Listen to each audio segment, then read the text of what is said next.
for Carmen Cipollone. Mr Chair, there's a very good contribution from my colleague Stuart Nash. Thank you very much, Stuart Nash.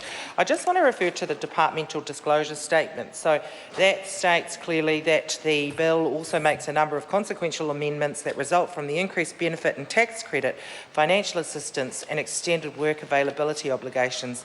These changes, as discussed by some of the people in the House, include an amendment to the Education Act is required to provide that the student allowance CPI adjustment is applied to the 31st of March 2016 allowance rates before the package increases to those rates are made on the 1st of April 2016.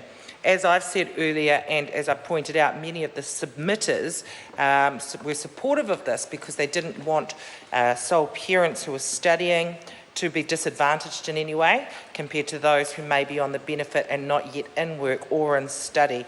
But there were a number of submitters that pointed out that looked at this in relation to the work tax credits situation, Mr Chair. So whenever this came up, we had a number of submitters who also pointed out something needed to be done with tax credits. So we had the New Zealand Federation of Business and Professional Women Incorporated.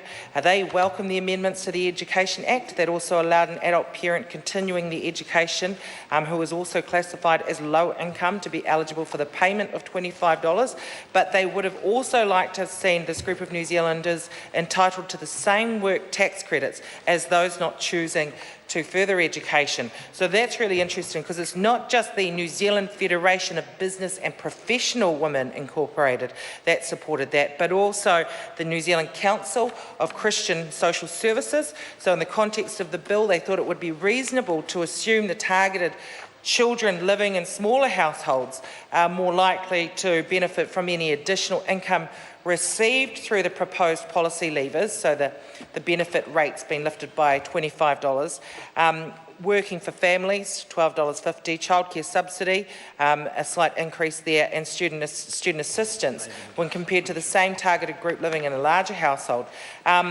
But they did point out that, in short, the bigger the family or whānau, the tighter the financial stretch across each family member. So the student allowance, the Education Act will be amended to ensure that the $25 increase goes to those sole parents who are studying, but this same issue is in place for those students, and that is that the bigger the family, the more children in that family, the tighter the financial stretch. In fact, the New Zealand Council of Christian Social Services pointed out some research by Michael Fletcher, who's a senior lecturer at Auckland University of Technology, who writes in his analysis of the full package that a sole parent family with 2 children will still be around $77 per week below the lowest poverty threshold measured by the Ministry of Social Development.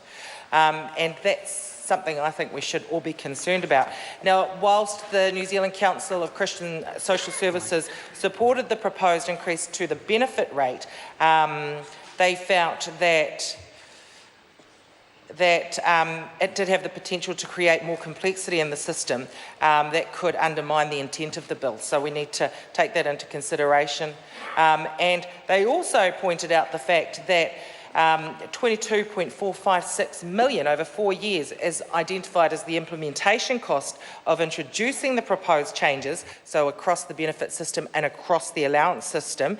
And they highlighted that this came up in the regulatory impact statement, and that this is really a substantive amount of public money that the New Zealand Council of Christian Social Services felt might have better gone directly to the children that are in need. So the New Zealand Council of Social Services recommended the New Zealand Council of Christian Social Services recommended actually that the number of children in a household be incorporated into the benefit rate. Tie back to part 2.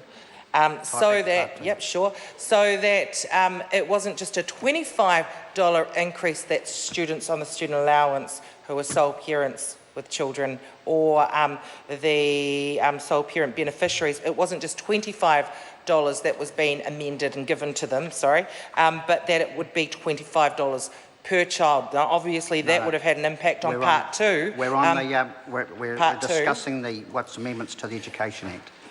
That's yes, what part 2 is obviously that would have had an impact on the amendments to the Education Act, because we wouldn't be amending it to 25, we'd be amending it to 25 per Sarah, child.